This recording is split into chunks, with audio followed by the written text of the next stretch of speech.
All right, y'all. Welcome you guys to episode 189. I am DJ Intence, your host with the most.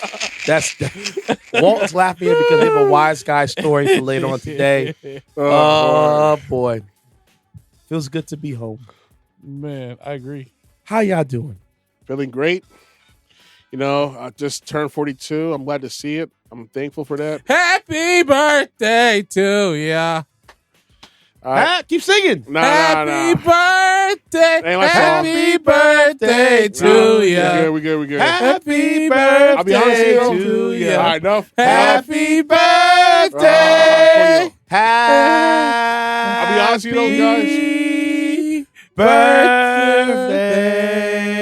Can I talk? Happy birthday. Can I talk? Happy birthday. Can I talk? Happy birthday. All right, I'm gonna say this though. I gotta be the guy. Happy birthday to you. Thank you. Now, if you want, I can do the puff version. No. We good. No.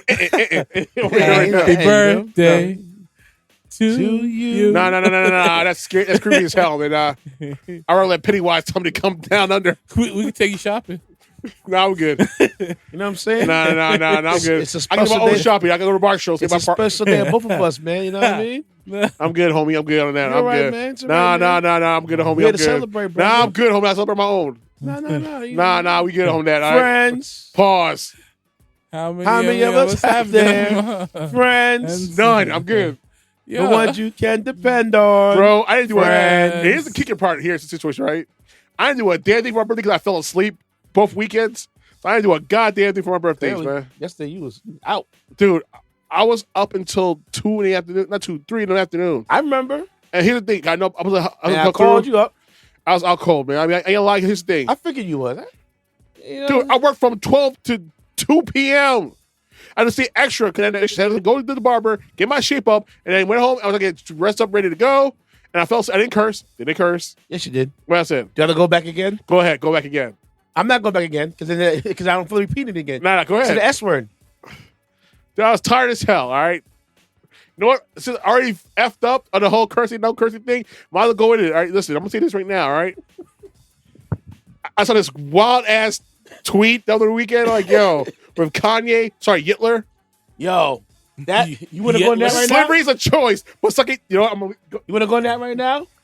I have another story. I have my piece to say about this one creator. I think. You know what? Hold on. Before we go into it, listen. I'm smoked for one method Torres. I have nothing against LGBTQ plus. Whatever's your lifestyle. I don't care. Listen. Before we go into it, I'm looking at Yale like that's what. Yo, my boy, just put the phone down, man. Like, what is he doing, B? Listen. And I get it. Because this is the only way you seem to get people attention. Dude, his album's flopping. Is your tweet? It's going double wood. No point intended. Am I lying? Don't give a damn about him right now. Yeah. I went double wood over the weekend. Like, come on, man. He pulled a Biggie move.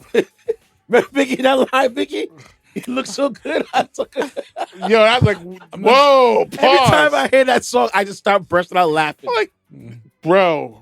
That's a very shocking thing to say. No, but I'm going to say it's this. He said slavery was a choice, but sucky, you know what isn't? Well, that's wild, man. That's wild to me. If y'all don't know, Ye was tweeting about he got intimate with this family member before. Cousin. Oh, God. Bro. Wrong? That's your hero, man. Yeah. Remember Mr. Yeezy? Mr. Backpacker? Come on. Rhyme Slinger? Chain Blinger? Come on. That's your boy, right? That's your man, right? That's your mans. Oh, man. Yeah, you didn't see? Come on, man. Come on, man. Require wise with a no. Mighty quiet today. Love it. I can only speak on the music. You know what I'm saying? I can't. No. We're gonna do that today. Don't do that. This is a personal matter, man. We do that. Bro, personal matter being public, right? Listen, once you push send, it's in the universe Forever. You can't take it back. Forever. Like I said, the slam dog. Like I said forever. Before, things, I mean, this is not creatively related to what I press. I mean, I think he is creative in his fellatio game, I guess. What? Double wood. Fellatio game.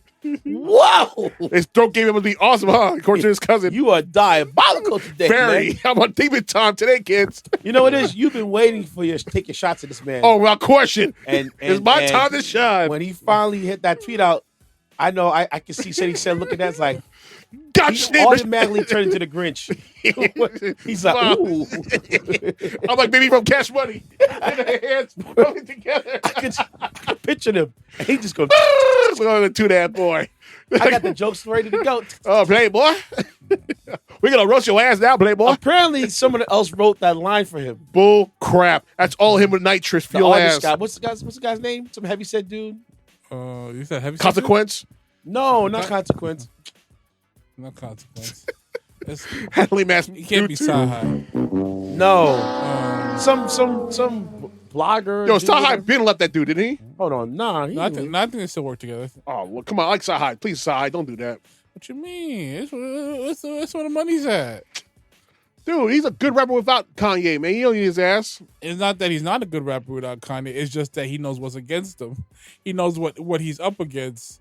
And at least with Kanye, he could eat. Bro. Can't stop that man from eating, bro.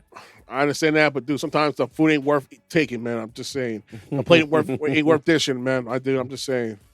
I hear you. Common left. John Legend left. 2 Chainz left. Pusha T left. Dave Blunts is the guy's name. Must have hit some fentanyl lace weed if we be saying some wild. Yeah. So apparently Dave Blunts was helping him write this last album. And those tweets too, huh? I'm just saying. I blame Kris Kardashian. This is probably ever since he tried to get him committed, he's probably worked. Bro, she was ready to get him committed. That dude is nuttier than squirrel shit. How you see that wild ass shit like that online like it's all cool? Sometimes you feel like you're blowing, right? Blow your cousin, right? It was just, it's creative. That's a choice, right? Sometimes you just what's no, I messed up the song. Damn. Sometimes you want to get a whip, and sometimes you want to go. Sometimes you feel like a slut. Sometimes you don't. I'm just saying. I'm just saying. I think what happened was autocorrect got the best of him. Yeah, bull crap. No, that nitrous got the best of him. That's what happened. And that's what happened, man. When you're doing whippets, anything's possible. Autocorrect is a hell of a beast. Like, autocorrect gets really messed up. Yeah. He's doing something. He's like doing his crack lace whippets or something like that. He's doing extra. Something. Yeah, Mr. Pratt has his own, fasting period. I guarantee you, he's on either Ozempic or Zepbound with that with electric exercise dude. He's gonna be a bad combination, homie. That's my because notice a lot of these people are start doing that shit. Even myself, ain't gonna lie, I'm on. I'm doing Zepbound myself, but I'm on 2.5 percentage of the thing. I think I lost about 7-8 pounds so far.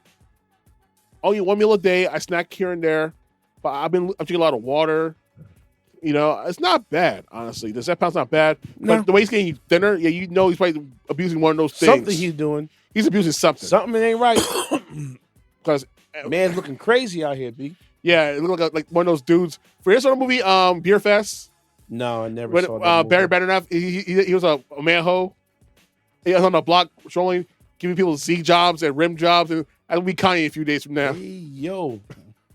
Like, what was a Z job? The last crazy dude I see do wild stuff on TV was the former basketball player. My man Frank Gallagher. Oh my gosh, what's the TV show called again? Shameless. Yes. Dude. yo.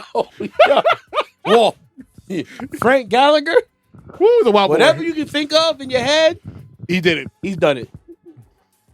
Man. Watch Shameless, awesome show. It's on Great Paramount show. Plus. It was on Showtime. And I think it's on It's Netflix and on Hulu as well. yeah, it's over now, but that was the Dude, show. that dude was taking dildos off the butt. Frank Gallagher is He's a wild one. it's a wild one. Just have room and board. He'll do anything. Prime example, right?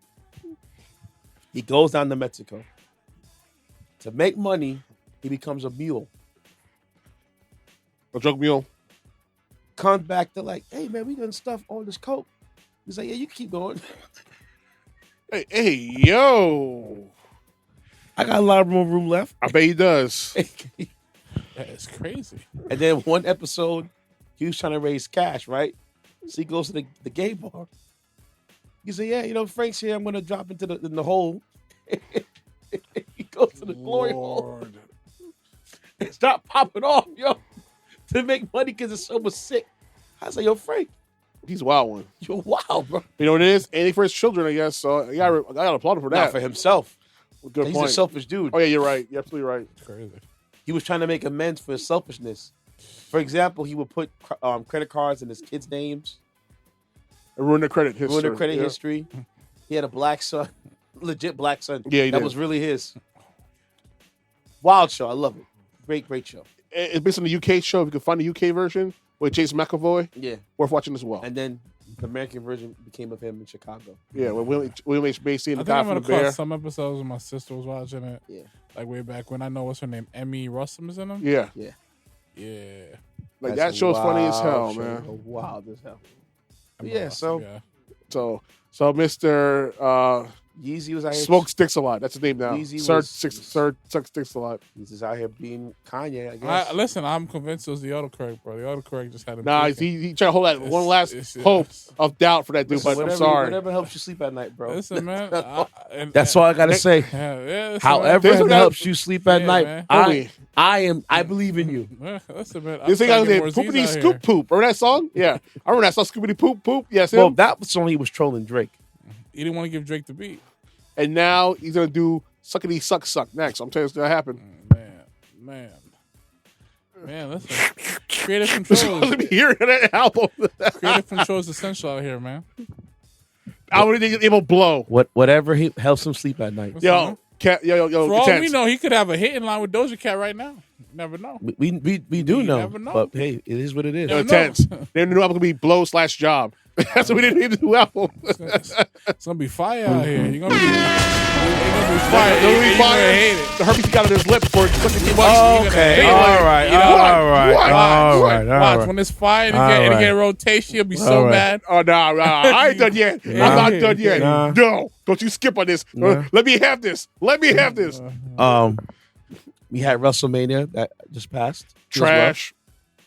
Shout out to Jey Uso winning the title. Yeah. Good one on you, Oos.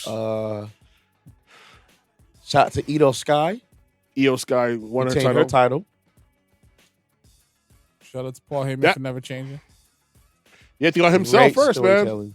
Man, Great. I didn't see that coming. I did. You know what it is, though? It's- sometimes you got to put the big dog down. Dude, so here's the thing. Yo, the funny part is, We're watching it. Yeah. Walt, myself. Shout out to my man Louis and Zay, and Walt and my man Louis is a wrestling head, right? yeah. So he gets to CM Punk. He's like, "Oh, he's gonna do Punk dirty." I'm like, "Okay, you sure about that?" "Yeah, trust me, it's coming." And sure enough, wham! Right, Right up the kisser. Yep. right. No, low blow. Right. Yep. Then he gets next to your boy, the big dog, Roman Reigns. I'm like, "Are we gonna win the title?" He goes, "Uh oh." He Nope. goes, "Uh oh."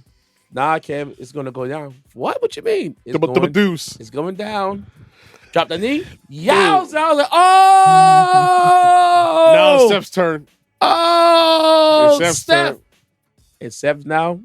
Big dog now. That's the big one. Big homie. But here's the thing. The funny part is, Cody Rhodes called this out on Roman Reigns a year ago.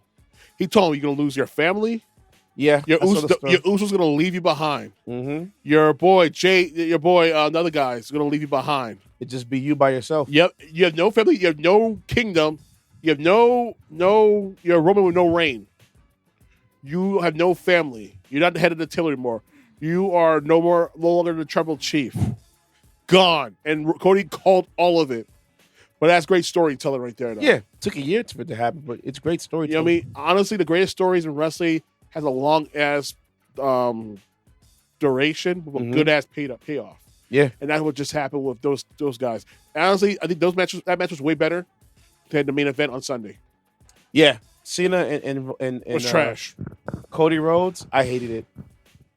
We knew it was going to happen. Here's why I didn't like it, right? If that's going to be a title match, and I get it that John Cena's putting his new persona on. Yeah.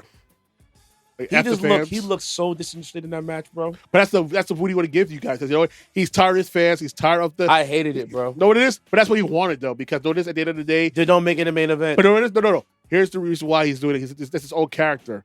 He gave his entire life to wrestling.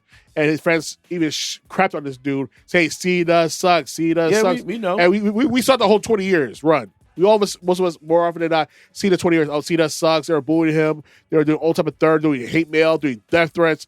And he's like, he wanted to use that to justify the fact he's just bitter about the sport. And he said, point blank, I'm going to take away this title. It's a new era.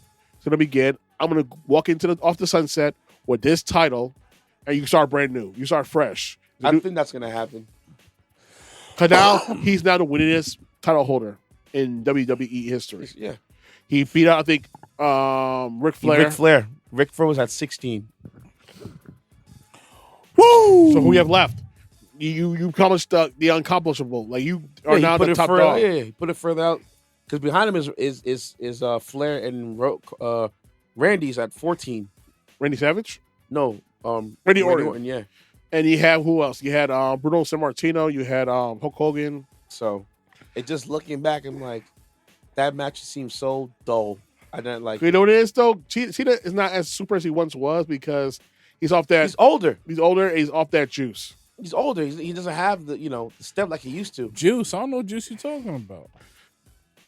I don't know what juice you're talking about. I don't know what juice you're talking about. That's, you know, he's a lot smaller than what he once was. It's all natural right here. Have you noticed? Have you noticed how he's a lot smaller than what he once was? It's all natural. Yeah, man. cut it out, man. All natural. All hard and Santa work. Claus exists. How do you know he don't exist? Like I was saying, he's not as stout as he once was. He's not as diesel as he once was. Yeah, Father Time's undefeated out here. But, dude, I know dudes who are 50, 60 still have a freaking six-pack, more than six-pack than dudes 30 years their junior. That just means they're needle popping, that's all. Hey, yo. And that's what it is. Cena's not needle popping because at this point in his life, what's the purpose of doing it? Father Time, man. Dude, even Batista's in his 50s, he was doing it, but he wanted to lose weight because you know what it is? Having all that on his weight on his heart is unhealthy. He said himself, I got to lose weight because I'm trying to live. Having all that weight on my heart is not healthy, and you could fall out and die, have a heart attack. Especially using TRT, HGH, and steroids. All that stuff is no good. Will destroy your heart. It's crazy. So his thing about this is I'm trying to live. I'm trying to enjoy this Hollywood lifestyle I'm doing right now because I'm doing a lot of movies. I want to be there for my children, my grandchildren, and stuff. I want to enjoy life. I busted my ass. I came from a long way. I want to actually enjoy the fruits of my labor now. And what's wrong with that? Like I want to live. Like I'm done with Guardians of the Galaxy. So what else do you have to do? Be not be big no more. Nah, he's wild. I could never be. He's good. That movie. That's just easy money right there. Yeah, but sometimes you want to do something different. Yeah. They did the Hitman story he did with he was he's gonna die from a disease, and he found out he didn't die from the disease, and have every hitman try to kill him. Yeah, so that's a good ass movie. I forget the name of the movie, but it's a funny ass movie. I like. I didn't see it. It's on Stars on demand. Also on demand now. Yeah. Mr. Cena's like, yo, Brock, I'm gonna take your spot. I'm gonna get you up at Hollywood. You know? I'm gonna get you And now even The Rock, Rock saying some gibberish about how he didn't want to show up to WrestleMania and something like that. And remember he's on the board, mind you, TKO Sports. And he has some lame ass excuse as to not to make it to WrestleMania. But probably this is storytelling. Who knows? He's recording Mona, man. That's why he ain't showing up, bro.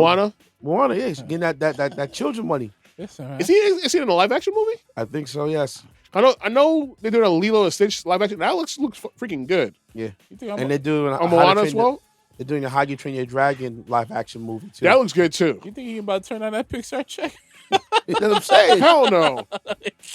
Get that chicken, baby. Facts. Shoot. WrestleMania. Real talk. SummerSlam. Yeah, man, and he got the best promo. He got little daughters too. Shoot, they're coming to the premiere.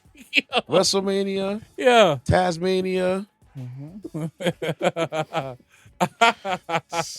Ah, man. Millennia. Hulkamania. Hulkamania. He's like, Pixel he's like and Vince, 4, boy. Vince, unless you can match these zeros right here, we ain't got much to say right now.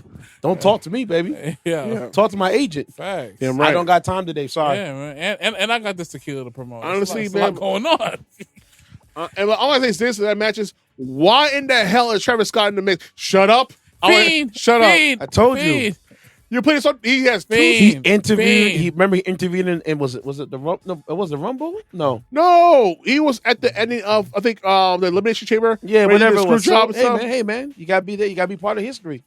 Dude, like, why are you here? Another So check. It's Fiend. another check. Fiend. Listen. I said, Logan Paul. I hate that mother. You know what? It's all right. I said, but he's another check. You know what it is? With Logan Paul, I can't blame him because he's a gifted wrestler now. I hate to say that. I truly hate to say that term. Give him a term of a wrestler because he actually put in the work. He's an all-around athlete, dude. Travis put in the work too. You don't just go up there without putting in no work. Wow. Work. He can take a bump. Woo. I can take a work. bump. Listen, using my record, my likeness, my merch. You best believe I'm gonna be in the ring. You kidding me? You're a dumbass. You kidding me? You're a dumbass. What work did Tyson put in when he got in the ring?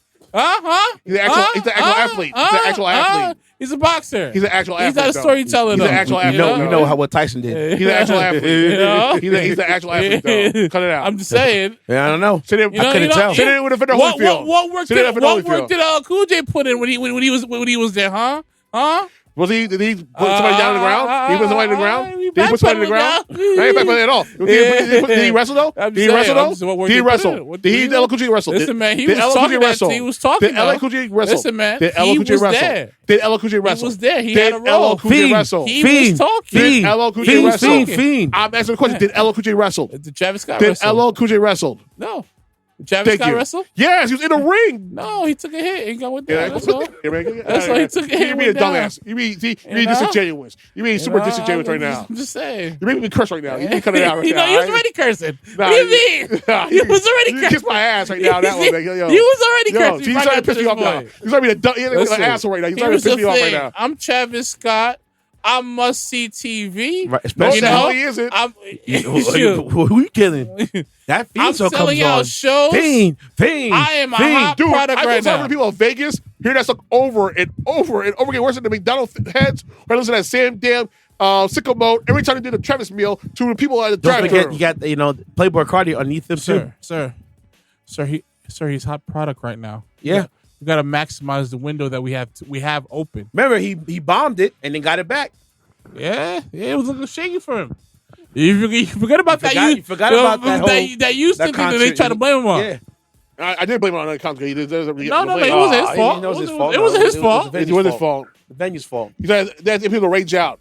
That's his fault. That's supposed to do. I'm on a concert for a good time. Not to act the fool and beat somebody the hell up. Rolling, got you stargazing. That's my song. That's my song. That's my. Till this day, I still play that record, bro. It's fire. Till this day, I play that song, bro. He was having fun, right? So that's the person who was at one of his concerts at Terminal 5, jumped off the third floor of the concert hall. Did Travis do that? Yes, he did. Did Travis yes, do he that? did. No, he did it. Yes, he did. No, he did it. Yes, he did. No, he Did did. Travis go there and point a gun to his head and say, jump? He told him, jump. No. Don't cop out of this. Do not cop out. Do not cop out. So you blame Travis. You blame Travis, but not crisscross, right? What the hell? Oh, fuck this, man. You dumb ass. With your dumb ass. So, you know, see, right? You're upset right now. He's making me mad right now. He's giving me angry right now. See, he's pissing me off right now. I'm just saying, man. Yo, you kiss my ass right now. I'm just saying, man. I'm just saying. Kiss my ass right now. I'm just saying, man. Yo, say these nuts. Right? I'm just saying. Whoo, I'm gonna curse right now. I'm just saying, man. Whoo. Back to WrestleMania. All right. Cena won. Fiend. The crowd was turned. How you trying to deny Travis? It was turned. Yeah. So as soon as he came out, it was lit. I heard that pop. It was lit. It was over.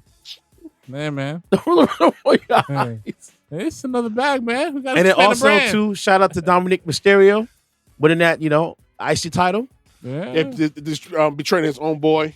Did he really? That's part of the story, man. I think so. A little betrayal. Hey man, you pushing off Finn Balor. Yeah, you pushing off the top of the rope. Yeah. So had to hop over. Yeah, we just got to even the score. You know what I mean? I'm gonna say it's this though, and the whole situation for WrestleMania. The one story I mean, really questioning the whole situation now is now they own AAA wrestling. Yeah. For those who don't know, before you go further, go ahead. I do not like WWE owning these other brands because I feel like what they're gonna do to the other brands So whitewash the hell out of the is what they did to WCW. Because think about the TNA title, right? That guy, what's his name again? The TNA champion, Joe Henry, right?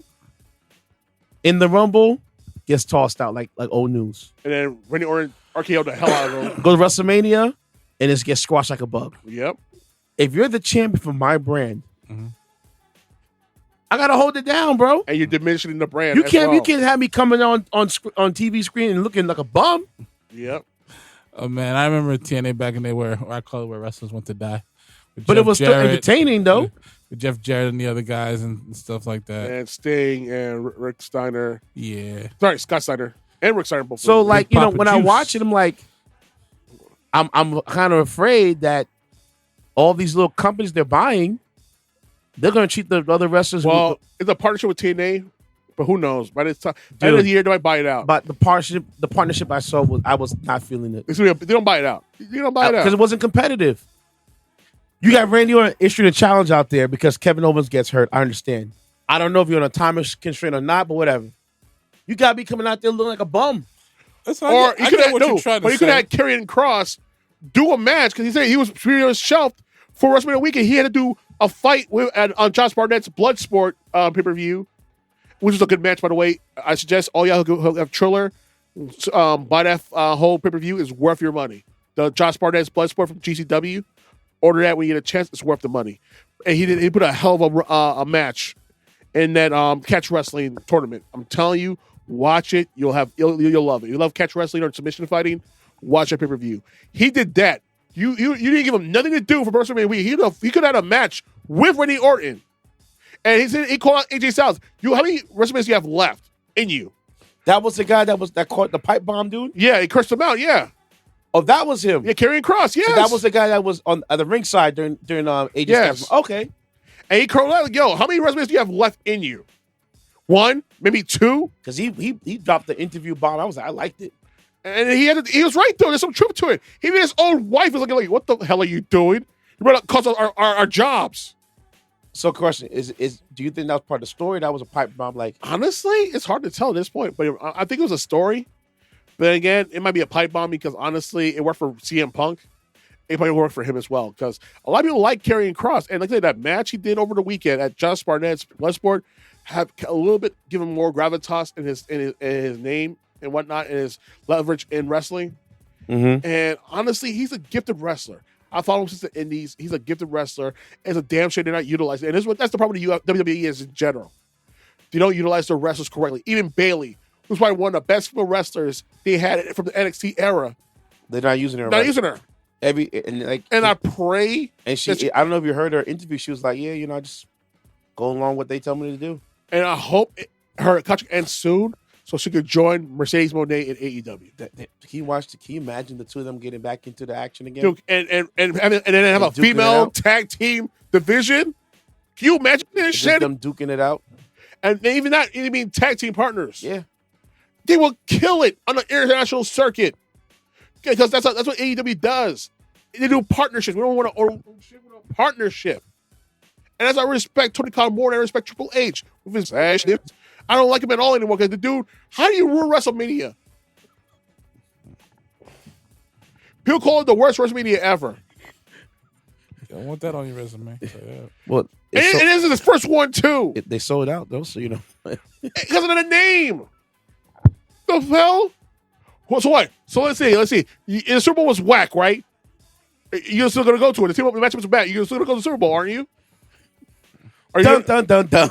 Exactly. That's what I thought. And it's one of the wackest teams, like the Jacksonville Jaguars and the Houston Texans playing the Super Bowl. Will you go? Well, they can't play. Two of the worst teams. No, honest question. Wait, the worst teams? If they made a Super Bowl, then Will you watch it? Will you watch it? Yeah, because they made it. And there's gonna be a lackluster Super Bowl. But if they made it to Super Bowl, obviously there's some right in the playoffs. And you're willing to spend $30,000 to $40,000. Yes, because they made it to Super Bowl. So no, you are willing to pay $30,000 to $40,000. If the Jacksonville Jaguars were good enough to make it to the Super Bowl, I'm going to watch it. Yes, hear me out. Yeah. Those two teams stunk up the entire day by some unforeseen thing. Somehow, through a act of God, both these guys made the Super Bowl, and you know they both suck. You know they're horrible seasons, yet they made the Super Bowl. I'm sure. Are you willing to drop $30,000 to $40,000 so to see them play? I know in the NFL, if there's like an act of God situation that happens with a team, you can put practice players on the squad and do your thing. But like I said, so I say if they made it to Super Bowl, I'll watch it. I'm a football fanatic. I am not paying $30,000 for this live. I might not see it live, but I'll watch it because you still got to play these teams to get there. Exactly. I mean, we can't just like. It's a back comparison. Let me revise it. All right, you know what? Let me put in this case, right? Mike Tyson, fight this dude. No, I can't. There's no good comparison. You know what it is? It is what it is. I'll tell you what it is. If you go to see a Jackson 5 concert and Michael's not there, you still want to go. What show? If you're gonna go see Jackson 5 and Michael Jackson's not there, you still want to go? No, I'm not gonna go. See, hey, see, case is solved. Case, yeah. There no, but to say this, like at the end of the day, Triple H was supposed to be this new breath of fresh air for WWE, and I feel like it's going to the same old ish that Vince has done. That's what it feels like. And you know what it is? And you know, perfect example. There ain't been a single black wrestler that won a single match on a PLE in over almost 2 years. Well, they had the okay. New Day win the title. Singles. Oh, singles. Somebody exactly. You had Jay Cargill win. Black male wrestler. I did say that. Can you name one? A black male wrestler, single wrestler, won over the weekend? A PLE, a premier live event in the last 2 years. Can you name one? Still got kind of ladder. I could name. What with what's the name? Swerve Strickland being the first black AEW champion and holding that company down when multiple wrestlers were being injured or on leave. Question: he was on WWE first, right? He was WWE first. Yes, he was with Hit Row, and then he went. And they dropped him with old Hit Row, and then they pick up AJ Francis and I think some other guy and Brandy back, and he got cut off. He went to the Indies, went to AEW, he got picked up by AEW, and it was killing it. He knocked that other part. Tony Khan gave him the ability to do him, to be his own character, and it's working. And that's why I don't like Bayley, because they made Bayley go through so many transformations. They have Bayley be the happy-go-lucky girl. Yeah. They have Bayley be like, a backstabbing person. They have Bayley being like this rock star hardcore girl. And then now you got Bayley being like almost like Randy Savage-esque. I'm like, I mean, she was always Randy Savage-esque ever since NXT. They should rebrand Right to Censor with her. I think that'd be great. Don't do that. Leave it in the past. I don't need her. No. I want to say is this. When she leaves, Bayley leaves, I'm telling you, when she goes to AEW, it's gonna blow people's minds. Because she's a hell of a wrestler. And the way she should be underutilized is a crime. Because another good match was Charlotte Flair versus that girl.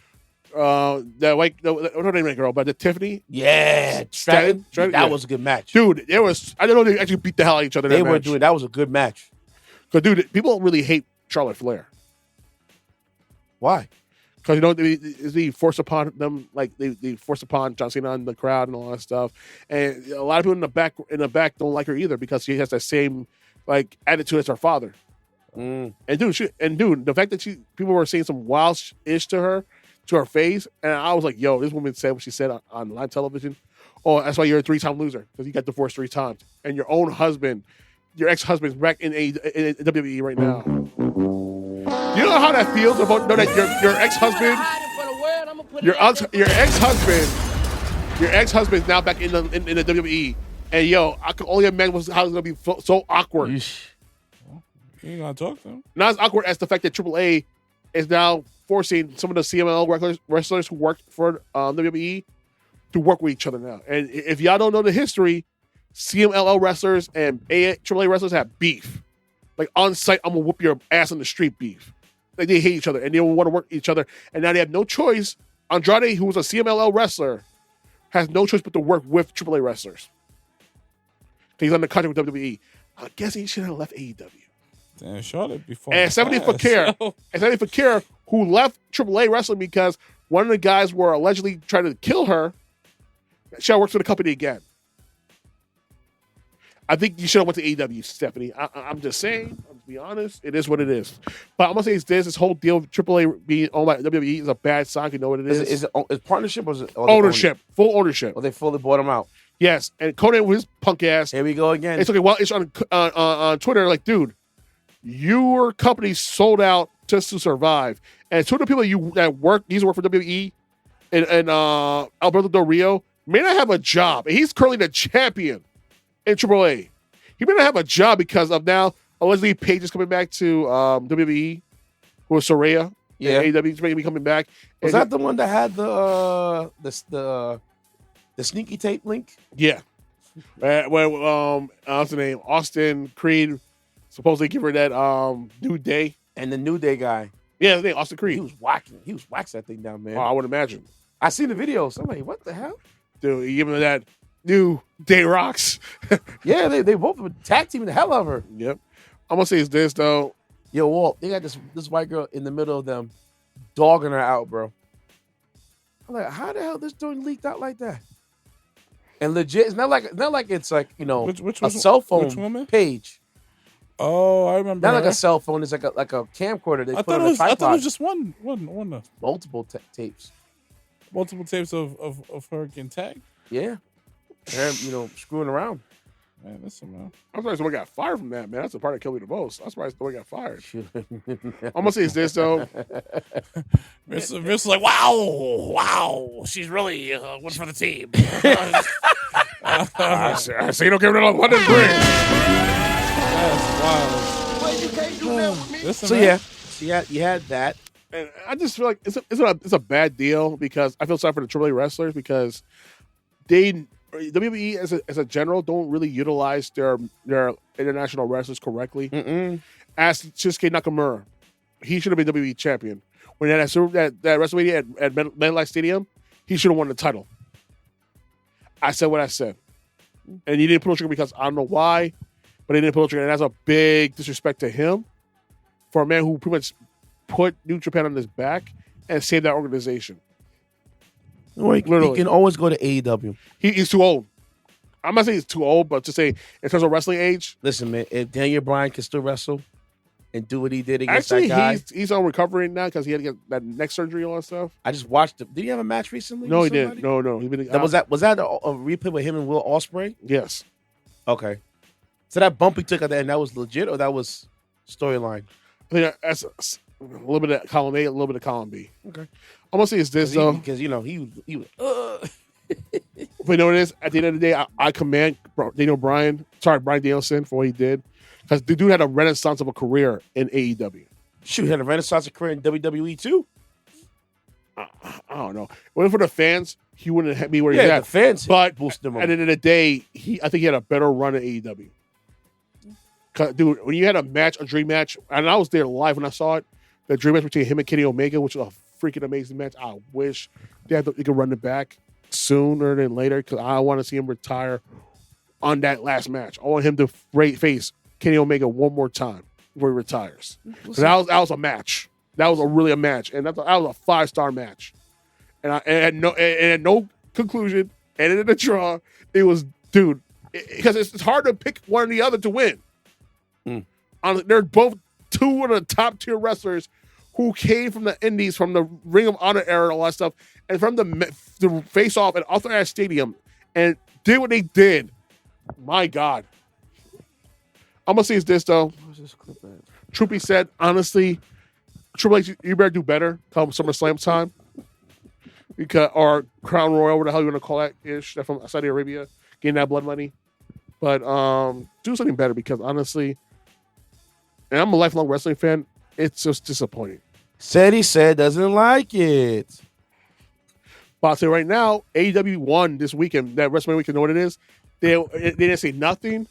They didn't say, they didn't put no tweets, nothing. And yet they were still on the minds of these E-clones, E-drones, and every other person who want to talk ish about AEW. They're literally like they have free brain mental space on these people's mind. Like that's how much insane these people are. Like, yo, it's so funny. And yet AEW put out stellar matches week after week after week. So honestly, when people talk ish about AEW, it's like, yo, just stop it. Just stop. It's a better alternative. WWE is just getting worse again, and now the fact they're going full MAGA, it's not worth it. All right. Sorry for the big long troll. I am Walt, Ceddy Ced, myself. Go ahead. Did you know that I am Walt, that your girl Ari Lennox left Dreamville? I'm not surprised. This was a long time coming. That's unfortunate. This was coming. Why do you say that?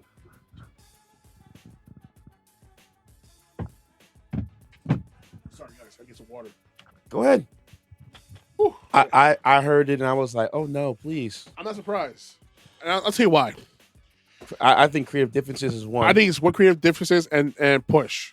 Yeah. Honestly, she's a gifted singer. She's an amazing artist. She is very beautiful. Her new song, Soft Girl, I like that song. That's a dope song. Yeah. Like, I felt like she never really put out a dud at all in terms of musically, at all. She put two great bodies of work out on Dreamville. And the problem is, there's no promotion. You had to be really into the R&B to really know, or be following her to really know that it was out there, or have like satellite radio like I do, and get that music playing in your play, your radio play. I mean, okay, let's keep it all the way 100 because this has been an ongoing threaded conversation about R&B for a while. Here we go. Now. All right. I'm not saying Ari Lennox is not working. I'm not here to argue and debate her experiences, but at the same time, we're in a space where artists, whether you're on a major label or have a major distributor, you got to do a lot of legwork out here. You're right. Well, she says that she's been putting in the work, but she feels that she's been neglected by Dreamville. Again, I need more info because honestly, J. Cole don't look like a person who neglects his artists. It's probably not J. Cole. It could be other associates around Cole. Is Cole the CEO and founder and the president of Dreamville, or he's one of the co-founders, I think, along with his guy. What's his name? Is it that was not me. Is it guy Abe or Abraham? Move all day. But don't put out me, boy. Again, I can't speak to where the neglect or where does she feel the ball was dropped in terms of her getting a bigger push. But bro, I literally see this guy around the time she was touring, and we saw her around that time. And I think she said this was going to be her last tour for a while. I think she did say, yeah, I'm pretty sure she said that during the concert. I'm going to take a step back for a while, y'all. I'm like, okay. During that very same tour, she did have a date in London, and Cole just shows up out of nowhere to do his verse on one of her biggest records that he was on. Out of nowhere. She didn't even know he was coming. So I don't know where she feels like she isn't being neglected or being pushed, but honestly, artists has every right to feel the way they want to feel. I understand we might feel differently because we do like the label Dreamville. Mm-hmm. It's a hell of a label. A lot of good artists on that label: Earth Gang, Jid, just name a few. And honestly, you think artists who make labels can't do no wrong? Well, unfortunately, they can do wrong. I think they can. I also think, and I've been saying this for a long time. I also believe it is a conflict of interest for artists to be signed to other artists. I've been feeling that way for a long time. I don't think that's going to change because again, like look what happened. Prime example: Kanye West and Getting Out Our Dreams. Good music, yeah. Had a hell of a run in the beginning. Had no issues. You had who else? You had John Legend. You had Consequence. You had Sci-Hi the Prince. You had Big Sean. You had 2 Chainz. You had Pusha T. Exactly. Yeah, all these. Yeah, you have a murderous row of talent. Kid Cudi, a murderous row of amazing talent, and nobody's left down that label because of one person who was the artist who created that label went a way that they don't gel with. Like, it's not creative differences. It's just ideological differences as well. Mm-hmm. I just think when you're artists trying to sign other artists, Yeah. Whether they want to admit it or not, they're still competitive. That's still competition. I'll be honest with you though, the one person who wasn't like that was Dr. Dre and Aftermath. Wayne wasn't like that. With Young Money. Wayne still allowed Nicki and Drake to shine. Yeah. Even eclipse him in that department. Sitting with Eminem and sitting with 50 Cent with Dre. True, but again, like I said, there's some exceptions to the rule. Yeah. But the general consensus for me is like, don't artists not sign to other artists. I see with OVO. OVO, we could look at that roster from top to bottom, even producers. Some of those artists are not where I think they should be. Whether it's Party, whether it's Magic Jordan, whether it's Division. I think in Ari's case, because she's the only female there was a lane that she could occupy and maximize to the fullest. There are females in her lane that do not even get the shot that they deserve. Yeah. 7th Street is a perfect example of what I'm talking about. Yeah, man. Not money long. But 7th Street have been dropping EPs after EPs. It's like Summer. What's her name? Summer Walker's not part of any crew. She's but she has no push at all. Like nothing like that. Like you know what I mean? No, she's push. Oh, them girls love her. Trust me. No, they love the toxic. They stuff. love the toxic stuff she says. Trust me. She's the reincarnation of Mary J. Blige. Yeah. As far as the young people playing music. I don't even know. I give her more Erykah Badu to a degree. No, I never heard Erykah Badu pay music like Mary did. It's the others. I'm not Money Long did a really painful song when she realized the man she was with cheated on her, and she was crying live on stage about the heartbreak she went through, all that stuff. That was a deep ass song. I don't even know what that song was, but she was really like crying out to the hurt she went through, and that song was painful to her, man. Like, I don't even know the song what it was, but it was a rough song. But it was based on the relationship she was with this dude. I think it was an athlete, and it just fell apart. Athlete stuff. Let's not start that. Don't do that. Don't do that. That's for later. But what I was gonna say, like, I think, the day Summer Walker makes a happy album, it's a flop. I will support it. But you know what it is? Support it heavily. Not to say I don't like her other music, but these girls need to see by the day. But you know what it is though? Here's the thing though, right? I remember this one episode of Sherman's Showcase. And when she did a episode with Mary J. Blige, like a distant lookalike, and how she said nobody took to me when I do happy songs, only took me when I do sad songs about boys doing me wrong and all that stuff. That's a fact. And you see throughout the episode, she was not lying. Like, this song is whack. Like, she's happy, she's cheerful, she's like a relationship. Oh, this is horrible. Yo. As soon as she gets to her bag of doing the sad songs and how her man did her wrong, they were jamming to that song heavy. And I'll show you the episode before I leave, but it was freaking hilarious. They can't stand when artists is happy. I love to see it. It's Mary J. Blige, like, she can't be happy. For what she went through, she can't be happy. Let her be happy. I like her happy songs. Love is all we need. You're my everything. All I can say. Just because you haven't found your sunshine, you don't need to rob me of mine. Shoot. You're right. Don't champ. do that. Don't choke. Man. Don't do that. Drink some water. You should drink some water out here. You're right. It's all right. I'm missing you. Mary, when you happy and we decide to share with the world the album, I'll support it. I'll play the track. All that I can say. They want to happy. Yeah, but with Ari Lennox, I think that sometimes you need to try something new. Maybe things were getting stale with the label, and instead of having a lot of resentment towards the label, let me go. No beef. You want to try something new, Ari Lennox? This is what you're gonna do. This Start doing concerts. This is what I strongly advise. All right. She's been doing concerts. Like, All right. Way more. She was on tour. Here's what I advise: get out of the traditional R&B box. All right. Look at this guy. What's up, Berkey? Get out of the traditional R&B box, right? Well, you been hiding. Yeah, we see that. That man got the bed eyes, boy. You know, start doing some new stuff. You know, see if you get in the lab with 1985. Do a Bob with K Trinata. You know, do some new things. You know, work with some of the producers over there overseas in London. You know, get some new energy. I have an idea. Her team up with Flying Lotus. See, something new. That'd be interesting. Something new. Borderline obscure, okay? But trust me, it'll open up a Your new fans horizon. will love you more. You know, And you get more, and they'd be like, fans. Yep. Like it took Solange to step out of her own comfort zone to get more of a audience. Well, it really took to a the degree. Go on them super indie festivals. You know What? What did I say? You know. To the elevator. Anyways, get next to Janelle Monáe a little bit. You didn't catch that? I don't know what you're talking about. Anyways, so You get canceled by Jay-Z, don't you? no.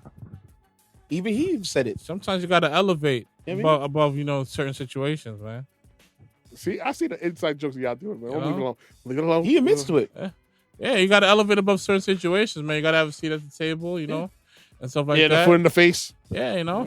Sometimes if You gotta say, "Excuse me, miss." you know, sometimes we gotta draw like four cards. I hate you. I hate you. No? Yeah, I hate you. I really Yeah, to hate make the song cry. You know what I'm You saying? know, and when you got lemons, Because you gotta I make don't have- lemonade. Because I don't got 99 problems. I like lemonade. Yeah, it's all right, man. It's all right. Anyways, Mhm. another shocking news that came about my desk the other day. So your girl Coco Jones was doing an interview. Ooh, buddy. What I think I happened? saw the clip you saw. What I happened? think I saw the clip So you saw. apparently, Charlamagne called out. I think she's part of Def Jam. He called out Def Jam Telling. because he said how. First of all, Envy wasn't there, Oh yeah. so it's just Charlamagne, And Taking all the Jess- bullets. Jazz, and the other. What's the other girl's name again? I forgot her name. Her friend, whatever girl it is. Yeah. Shoot. TMC girl. Is it Lauren? Yeah. Lauren, I don't know. I think her name is Lauren. I haven't listened to the. She's Breakfast good. Club. She's really Yeah, good. she's though. really good. Yeah. And they're like, "Where's Envy at?" She's like, well, "Listen," said Charlamagne, said, "You know what? Let's cut the bull, cut the crap, cut the tape. Def Jam don't believe in you." He said, well, "Huh? Why would you say that? I've been waiting for them to send me the album, and they never sent me the album. They just sent the album like 3 minutes before you walk through the door." Ooh. And this is how you lose access to Def Jam artists by doing that. Put them on front street like that. No, you don't. You be surprised. When you're that powerful, no, you don't. All right. I don't know why they would do that to Coco Jones though. Like she's brand new. She's hot product. She's current. Hey, man. It's Dude, it's really fat because Unfortunately, some of these labels don't believe in you, and they'll downplay you. no, but the it thing has is, happened. The thing is, Just ask Frank Ocean. that's a very valid point. But the difference is she's been out here though. She's been really out here. Whether it's in different creative, different formats, she's really been out here. My whole thing is like, why would you do that to her? Question. Because we can't really even talk about the album the way we want to. And this is the reason why I Yeah. get mad at the artists and even labels and management. Yeah. When I was doing the radio station, Mhm. I did it a couple years ago. I'll say 2021, 2020. Mhm. And, he'll have people come on the show. And I would like, yo, I was the guy editing the songs. Okay. So my whole thing was, if you have an artist you're sending over here, Yeah. give me the song. Yeah. Let me hear it. Yes. And if it has to be clean, let me clean it too. Exactly. Oh, sometimes the artists, man, they become like. So, Rich, question. And I will tell them all the time. When they go to Hot 97, are they coming? When they're going to go on Drewski's show or Funk Flex or Camelo or whomever, Hot 105? Yeah. Are they coming there with dirty music like that? No. Let's they're clean not. up. It's going to get cleaned up. It should be They're cleaned not. up. It should be professionally edited. So if you put in the work. Even like I always tell a lot of artists 101. if you're ever artist listening to the podcast, welcome. Yeah. Artist 101. When you do a song, make a clean version. Yeah. Especially if you know that's going to be your single, make a clean version. Do you want it accessible, able to be played on regular radio rotation if possible? Because if I'm going to give it to DJs and they see, oh, word, he got the professional joint, he got the promo pack, and he got the intro outros, he got the 8-part intros, you know, you got the mix show version. Then when you have that prepared, Yeah. looks really good. It looks really good. Exactly. It looks really good. And plus that just, makes my life a whole lot easier because if I'm a radio DJ, I could do it properly. My whole thing is if she's a priority, right? If she's supposed to be a priority, based on what said right there. Yeah. Even if you decided to send me the album the day before, and I know she's coming in, and we're doing an interview, I'm still gonna listen to those records. Yeah, of course, because I want something to talk about. I wanted a full experience, but I also want to promote it, especially if it's an artist like, yo, we really like her. I think she's one of them new ones. Like I want the best for her because Breakfast Club ain't no small platform. No, it's not. Yeah, that's why I said when you said that, Charlamagne with no, call him out. It has to because you have weight behind you. I understand that, but it's a double-edged sword. I'm trying to say because you still have a national platform. At the end of the day, a label could just outright refuse to have their artists go on that show. Labels need the radio as much as the radio needs the labels, bro. It's a partnership. Here's the thing, though. You have the Apple Music situation. You're right. You have, but there's still radio. people in Middle America still listen to radio. They don't have the option. Free Spotify. Yeah, she can get all the streams that she wants. If she don't got that radio power, she's not getting to that next level. Yeah, when I tell you that's still a fact. It's still I a feel fact. like radio's a dying platform. It's not going to die off. It's still relevant. It's not okay. It's not as sexy as it was. Say, i.e., a YouTube. Say, i.e., a Apple Music, a Spotify, or podcast, even TikTok. But I'm telling you, man, radio spins are important. When they measure those metrics for them Grammys, those awards, it comes into play. It's important, bro. Before the radio happened, for the weekend, he was not out of here. Once the radio happened for the weekend, he was out of here. Yeah, you're right. He was gone, right. bro. Prime example, Freddie Watt. Yeah. Freddie Watt was scorching in Jersey. I could book Freddie Watt for $100 and a bottle at the time when he was just starting off. Yeah. And then he started to grow. Then went to 100, 200, 500. By the time 500 was a plateau, as soon as those New York DJs started hearing about him, it's a wrap. And they started playing on the radio, it was a done deal. He's global, major. So radio is important. Yeah. People try to say, "Oh, I don't need no radio." Yes, you do. So I feel like the way people are the gatekeepers, the funk flexes of the world, is like it just kind of ruins. I don't know about funk flex. It kind of ruins it because a lot of people should be more pushed. And remember too, you're thinking New York. Remember, there's radio in Atlanta, and Cali, and BBC radio across the globe. You're right. It's still prevalent to this day. And you're right. I shouldn't think on the mindset of only New York it should matter or whatnot. Yeah. But the way I was raised in the era of music and radio and all that stuff. If you don't make it in New York, I feel like you don't make it anywhere. That's what I felt, and that's true to a degree. It's funny because of the pandemic. New York was almost ostracized. Then all of a sudden, slowly but surely, 5 years later, now New York is back on top. You got major artists coming in doing these club runs out around here. They're doing these promo runs around here. They're really heavy back into New York. So they have no choice because, dude, it was a long time coming. They had to be called out for their show because they weren't really pushing New York artists. It was all about pushing a South artists or Midwest artists. And even sometimes even West Coast artists getting more love than people from our own hometown. It's about damn time. People have been saying it for the longest. Combat Jack, God rest his soul, was saying this for a long time and called out Ebro to his face about this. And called out Funk Flex for doing this. And about damn time. But, shout out to... the only person that was really pushing him, like the New York artist... Rosenberg. Was Rosenberg, Papito Garcia, and DJ Cucumber Slice, and what's his name? Stretch Armstrong, And also Drewski, too. And Drewski as well. And even to a degree, DJ Clue. Yeah. Clue. Sometimes DJ Enough. Enough will drop Camelo. Camelo. But Flex is still the king on top of the Flex, mountain. I think, isn't Flex now creative? Is the director of WBLS? I believe he is now. So he's leaving Hot 97 now. Remember, it's still a partnership between them two. I know, but is he leaving? No, I think he's the program director of WBLS now, I believe. Oh Lord, Look it up. I think so. he needs to take his ass to WBLS and let somebody else shine for once. He had a 30-year run on Hot 97. It's time for somebody to take over. You know, it's funny when it comes to Flex, and I keep bringing it up. As a DJ, he's the gold standard. I understand that, but as a radio personality, remember, he needs to he go. was the first DJ I ever seen.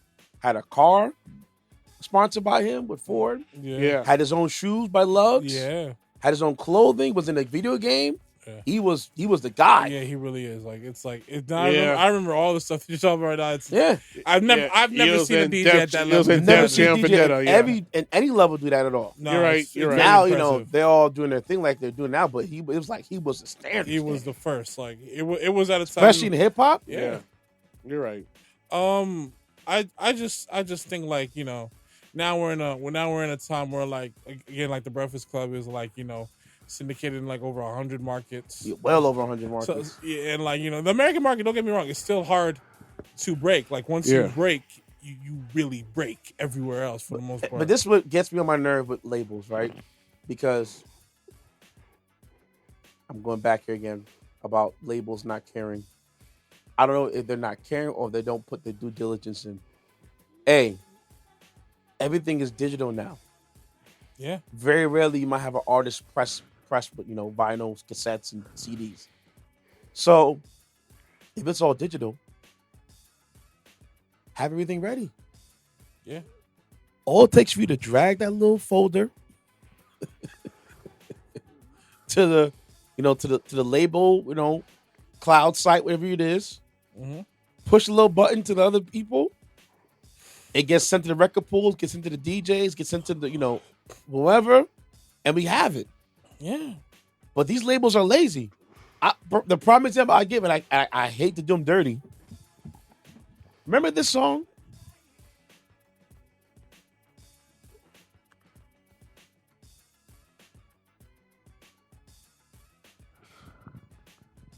Okay.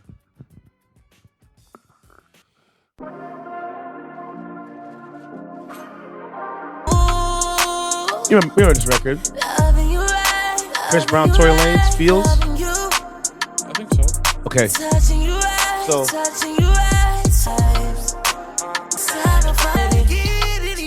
it's Chris Brown's part, right?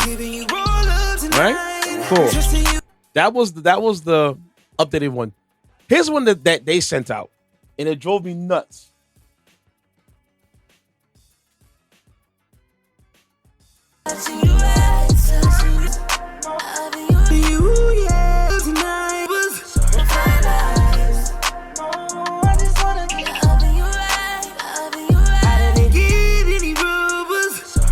Hear the difference? Exactly. I'm like, bro, how you send the unedited version out to people like that, bro? That is diabolical, bro. Unless you gotta actually grow up with an artist. Yo. That's the only logical conclusion. Because if you're just doing that by mistake, that means you're careless, and that means we need to get you out that position. Yeah. Because that's unacceptable. And mind, this is when Toy was scorching as an independent artist and dropping his work out himself. Yeah. Just push the send. It was good to go. As you should. And I was like, dude, how can the engineer let this slide like that? You weren't paying attention? That's not cool. That's not having Chris Brown sounding crazy, bro. Yeah. Listen, man. We're gonna have a talk. We're gonna have a talk. No cameras. Yo. So I just personally feel the labels are being lazy, and that's my 2 cents about it. The labels need to get your ish together, all right? All right. Woo. Not talking. My turn. Ceddy Ced, I am Walt. I'm gonna be here for a while. Any of you two have Wells Fargo Bank?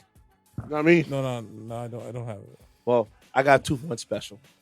Wells Fargo, come here. You're messing with the church's money. Pull my little tablet out. I got it in my book bag too. Hey, man, they're in business with Joel Osteen. And be so. Try to sue me for defamation. Prove it. I just said they're in business. I didn't say they were doing anything wrong. I suggested they were in business. I alluded to that they might be in business. So apparently, Wells Fargo has to pay over $185 million to customers in a new massive lawsuit settlement. So apparently what had happened is that Wells Fargo's customers may be eligible for beneficiaries of a $185 million payout from the bank following a court-approved massive class action lawsuit.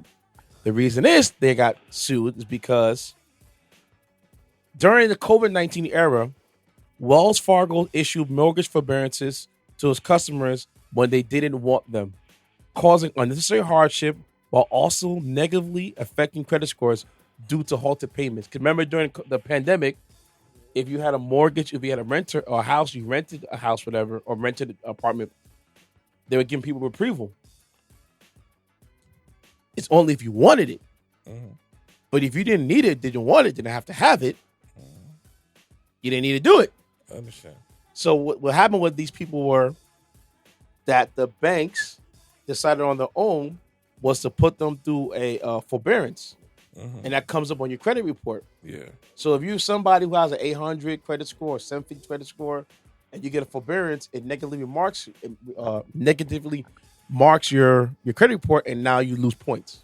Mm-hmm. So instead of having a perfect credit score, it drops down a lot. It messes you up. Mm-hmm. Because they didn't tell the consumers about it. Yeah. Here we are now. Now, Wells Fargo denies any wrongdoing at all, as per usual. We know how these things go. Mm-hmm. They agreed to pay the $185 million to affected customers. Mortgages that were placed into COVID mortgage forbearance without consent between March 1st and December 31st, March 1st, 2020 through December 31st, March 2021 are eligible for compensation. Some customers already received the letter from Wells Fargo. And yeah, so that's the first part. Yeah. This is why certain banks, I have Wells Fargo, and every week they always went, got to turn that down because I hear it. They're always quoting some nonsense, bro. That's wild. And I understand Wells Fargo's point of view of like, hey man, it's a pandemic, it's hard times out here. Maybe take some time off. Yo. Nah, because people were doing that at the time. Yeah. No, people weren't. Do you know people weren't paying rent? No, trust me, I know. Yo, it's a lot of people. It was weren't paying rent, weren't paying their mortgages. It was a really, really, really, really, really rough time for people. Not just like not business owners especially. So getting unemployment. Shoot, yo, that's one thing that I did not take advantage of because I was working the whole time. Yeah, you two both were working the whole time. Yeah, right. Ceddy said you were working right during the pandemic. Yep. Because you're a state employee. Yep. How was that like? Well, I wouldn't know because most of the time I was out because I had COVID. I was out for a month and some change. But you came back though. Yeah. We had to wear masks. We had to have hand sanitizer on ourselves, like on our person and on our desk. We had to do like what do you call it? That spacing, all that stuff. We had to do a lot in terms of prevent any more outbreak at the hospital because a lot of people died at our hospital. I think about 15, 20, I think, something like that. And how many patients are normally at the hospital? About 500-600. So 15, 20, so that's less than 1%. Yeah. That's the ones who died. And people, our coworkers died as well. Who? Employees as well. Shoot. Over 1,000 employees. One of the guys from Costco passed away because of COVID. His whole family died. Oh, Jesus. Yeah, I remember that story. That's sad. And he himself, his daughter, I think his wife is the only survivor, I think, at the time. That's crazy, rough. though. Damn. Dates? That's my go-to. So, yeah. So, the second part of my Wells Fargo woes is Wells Fargo. So, let me ask you a question. I'm Ceddy Ced and I'm Walt. Ceddy, if you owned a bank, if you had a bank account at a bank, right? And you just throw money in there, you don't use it, just it's just been sitting there. Your face says otherwise. You okay? Just gotta get used to it. The sweetness, the tartness, the everything really, because I've never really had it like just. Is it pitted? Is the pit's out? I don't know if it's pitted. You would taste that you have a seed in your mouth if you had the pits in there. Is it a small seed? Let me see. Yeah. You sure that's dates? Yeah. I got it from Matter of Health today. It's probably baby dates or something. Let me see. Yeah. No, they pitted, so they took the pits out. Oh, okay. The dates are good. A lot of fiber. Okay. So it's gonna wash you out. There you go. But I buy mine from Costco. Costco has the big joint of dates there. Sorry about that. So yeah. So let's say you both had a bank account, right? Mm-hmm. And you had it for like 5 years. Forgot about it. Wow. Then one day you come back and go, hey man, let me go to the bank. Mm-hmm. And you go back and they say, well, sorry, sir, we closed your account. How would you feel? That would be crazy if there's still money going to that account. Well, there's nothing there because you forgot about it. Oh, I forgot about it? Okay, so if they closed the account, but there was money once there that I never touched. No, we gotta have a conversation. Ceddy Ced? Dude, I don't mess with Wells Fargo. They kind of screwed me over the last time. So I don't mess with them at all, man. I know better. That place been doing black people dirty as well. So let's not kid ourselves. For small businesses, it just want this for itself. Like, if I was you, if you're a black person, do not have a Wells Fargo account. You be playing yourself if you do. No, because my whole thing is like, if there was, like, if I completely forgot about and I can't see myself doing that unless I'm just putting money in a bunch of banks and I just at some point probably just forgot about one of them. Well, I can't see myself just forgetting that, and let's just say I did forget. If there was money once in there that I never touched, no, we gotta have a conversation. Okay. Yeah. So apparently, Wells Fargo will close accounts that don't meet a certain requirement. Wells Fargo will close bank accounts that have been inactive for a specific amount of time. Also, the bank has plans to close some branches across multiple states. I didn't know this part, but Bank of America has a similar policy when it comes to closing down unused accounts. These accounts cannot be active for more than 16 consecutive months. So 16 months after the date of last activity, the account will be closed due to inactivity. So people with forgotten accounts, the account will close, and the customer will lose their money. Inactivity includes more.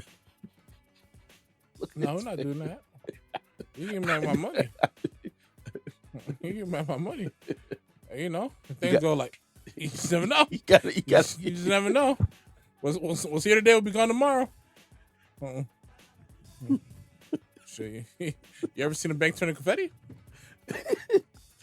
Inactivity includes no banking movement, no deposits, payments, or purchases for 16 months.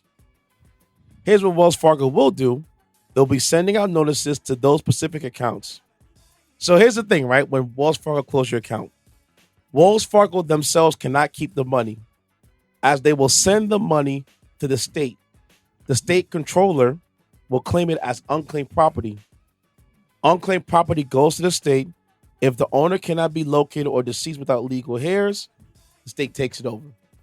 So, for example, when you die and you don't have a beneficiary and, your family's trying to get to your account, the state will take over, like Chadwick Boseman. Gonna block him. Oh, no.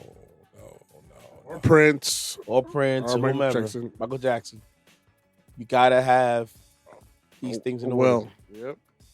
So for these unused accounts, like I said, if I left it there, so online, you can look online in various states and see if your name pops up in unclaimed property. I think one came up for myself. It was like $2.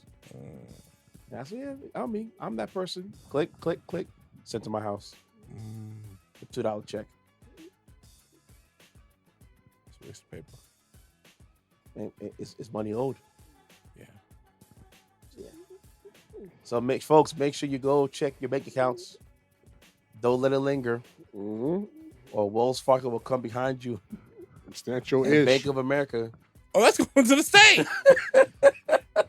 Nah, buddy. You're wasting our digital resources. Nah, buddy. You gotta take that money back. Nah, you gotta take that. I'll take it off your hands. That's my money now. No, it's not. I'll take it off your hands. No. Went on State money. You know? Oh, 3 o'clock. Just went on. It's cut off. Take that off your hands. Hey, buddy. It's been 15 months. You haven't touched it. No activity. 364 days. Trust me, I've been watching. It's going untouched. No. Don't try to do nothing about today. I sent you multiple letters to your house, It's a done deal. to the email, to the account. What's good, guy? You haven't responded back. What's going on, player? What's up with that? You didn't want the bag, champ. Now it's mine. I guess you don't need it as much as you think you need it, huh? Yeah. Mm-hmm. Let me hold that down, bro. Nah, this ain't gonna be one of the situations I find a bag and I turn over to the police and I get a bike. Nah. It's gonna go to state controller. Yep. And then they're gonna send it back to me. I just go online and put my claim down for it. And Oh, Lord. I'm up. I'm up. I'm up out here. Peace. Taking a vacation. I see y'all in 2 months. Man. Ceddy Ced, go ahead, man. Honestly, listen. I'm not sure you guys see this movie yet or not, but I was about to talk about Trump. You know what? I'm not going to do that because I'm having a good time in this podcast. I'm gonna leave it alone. And honestly, I want to talk about this movie. No Agent Orange talk. Nah, because now I'm talking about this movie I saw over the weekend, and it's an awesome movie. Ryan Coogler's instant classic. Ain't this twice you seen this movie?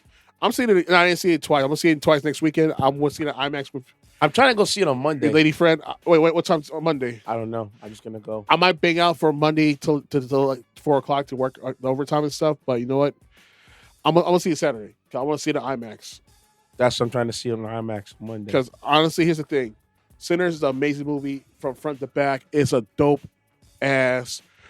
Like from front to back, it was like it has your attention. So one of my friends said that I enjoyed the movie so much, but I had to close my eyes because it's a horror flick, right? It is a horror flick. It is. I ain't gonna lie. It is bloody. It's a little gory, but nothing crazier than what you will see in. It's not like Terrifier gory. Okay. Nothing will ever come close to Terrifier gory or Hellraiser gory.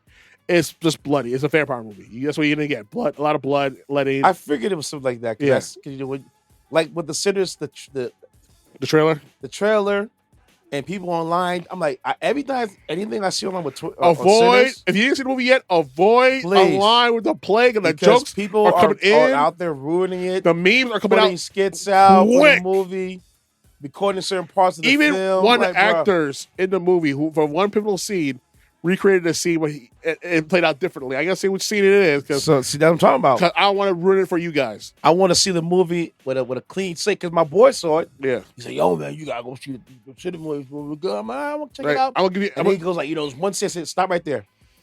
Usually, when you talk about movies and anime and TVs with me, one scene and done. But I'm like, no, don't tell me nothing. So I want to go in there blindfolded. I don't want to hear nothing. So I'm not gonna say anything for you guys at all because I'm not gonna disrespect it. All I'm gonna say is this. Big ups to Michael B. Jordan for playing the roles of Smoke and Stack. But y'all did your thing. You did your thing. A pair of Jordans I thought would never like outside of the original Jordan sneakers I'm wearing right now. But Jordan played 2 roles and well, I may add. Yo, if he doesn't win an Oscar for this role, I'm gonna be beyond pissed. Cause that's how good he was as playing Smoke and Stack. There was a part of the conversation, I guess, after the movie came out, where women were like Lindsay Lohan would be proud. Where women were like, this is the type of Michael B. Jordan that they prefer. These are the type of Jordans you want to wear. A toxic Michael B. I'm just like, see, it's not him, it's y'all. But here's the thing, though. Think about it. He's a gentleman. He talks well.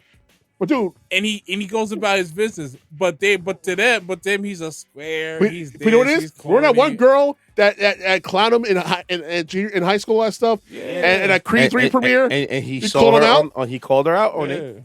but still was respectful when he called out on it. And they was judging him on it. I was like, nah, don't judge him. He was like, nah, she knew what she was doing. She had all the time in the world to talk her crap, and now she's interviewing me. So I gotta remind you, yes, it was you. I remember, you was on that type of time. Could be corny. Say, I won't be a good actor. I won't gonna make it. Now look at me now. You're doing a podcast. But I'm gonna give you an interview. I'm doing multi-million-dollar blockbusters. You know, who really is the loser now? Go figure, right? Yeah. See how funny how Carmen be doing people lovely. You know that I keep telling you about the uncle.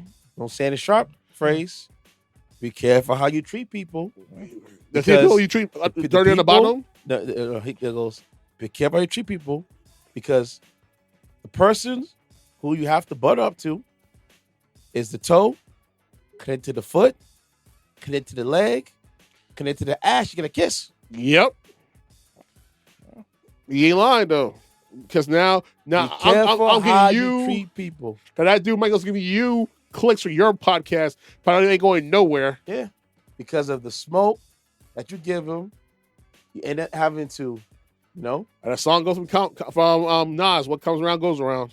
Yeah, it always does. And it always does. Doesn't miss. Honestly, it's an amazing movie. Delroy Lindo, amazing actor in this movie. Please give this man his flowers where he can smell them. Please.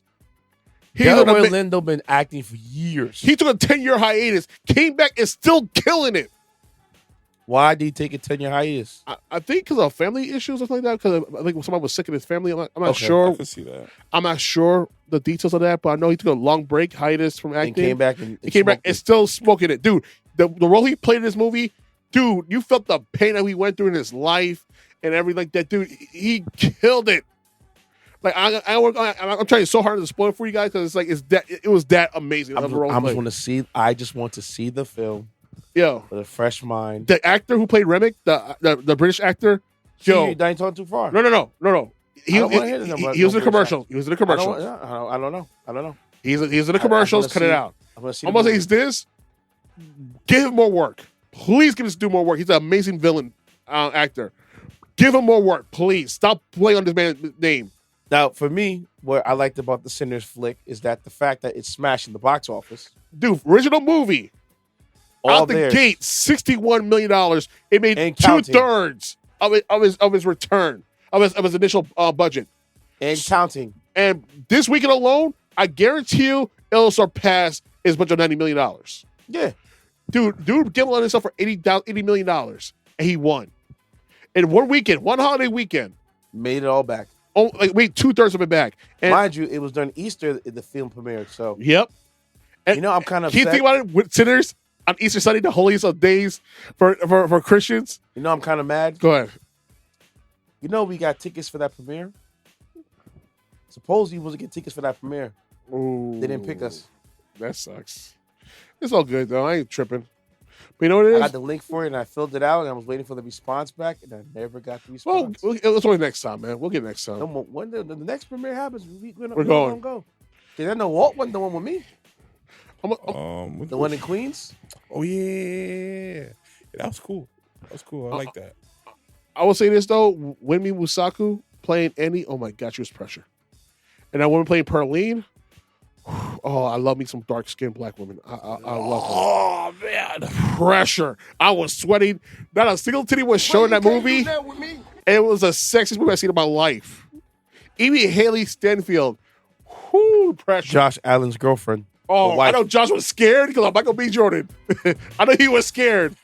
Don't leave your girl around. And mind you, Shameik Moore must feel so sick right now because Michael B. Jordan is him. He's not creepy. He's not. He's just him. Michael B. Jordan is a genuine dude. You can tell he's a genuine ass dude. His mom raised him well. He's a gentleman. He doesn't press too hard. He's a vibe. He's like, you know what? I am who I am. You like me or leave me alone. And Shameik Moore is just like weird. A few weeks later, the daughter would mess it up after bringing Michael B. home because the father would be like, "Yeah, I like him. He's a good one." He's like, "Oh man, he likes him. Got to dump him." Honestly, you just funny, dude. The way I remember, I was dating somebody, and she and I broke up, and her dad goes, "Why did you break up with him for? It's a good dude. He's a good guy. What's wrong with you? You're never gonna find nothing like him." She got no reason to. And what happened? I never went back. So whenever I see her dad, Yeah. he's like, I don't understand this girl, man. I don't get this girl. She had no reason to rebel. She was tight. That's what happened. That's what happened. Yo, Yeah. and the part of me most like you see the chemistry with the cast, dude. It's like these people were like the best of friends type of chemistry, and I love seeing that. And especially in Ryan Coogler films, it's like it feels like it's a party. It's a labor of love, and it's just dope to see people who actually love the craft. Dope to see people who actually love acting, the storytelling, all that stuff that he's doing. The dude is so deep in his bag. Hold on, I gotta fix your mic stand. Sorry, Not you. Keep he's talking. so deep in his bag of storytelling and filming that he went the extra mile, and he did something that a lot of directors do to this day. He recorded the film on 70mm film, IMAX film, Oh wow. actual film. Unfortunately, only 10 places in the world are playing centers in 70mm film. We have one in New York City at the Lincoln Square 13 Theater. Uh-huh. I want to make the pilgrimage down there to do it, to see it before it goes away. But if I can't, I'll see the IMAX in my mall over here, That's why I wasn't gonna go see the movie. which I will. But An IMAX over there. I'm going to try, if I'm going to do a third time with centers, I want to go to the Lincoln Center and see it. Lincoln 13, I think Lincoln 13 in New York City. I want to see it because it's on actual film. Because remember, he broke down like, I shot this on film. I love film. That's how. Dude. That's why the movie comes out how it does, because that's how I forgot what That's how you band know- it was. But that's how you know he's a It good was, director. Was it Coldplay? It was Coldplay, I think. I think Coldplay said they do their audit the reel to reel. I think it was Coldplay. Yeah, it was Coldplay. Honestly, But then that's that would not surprise me. this guy truly loves his. Coldplay. The dude really loves his craft, and you can tell. The dude's really better himself because he knows he got a sure thing right here. He was going to go into debt and paid the $80 million, and it really flopped, just for the movie to be made.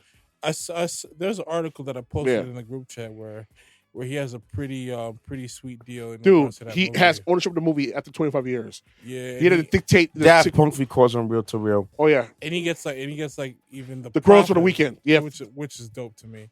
and he gets the right to do anything with the movie property, like do sequels, whatever. IP. Oh, that's what's up. Yeah, so and a lot of people are pissed off, and the people who do this this two-faced thing, like Variety magazine, like, yo, you didn't get this much smoke for Quentin Tarantino, and Once Upon a Time in Hollywood.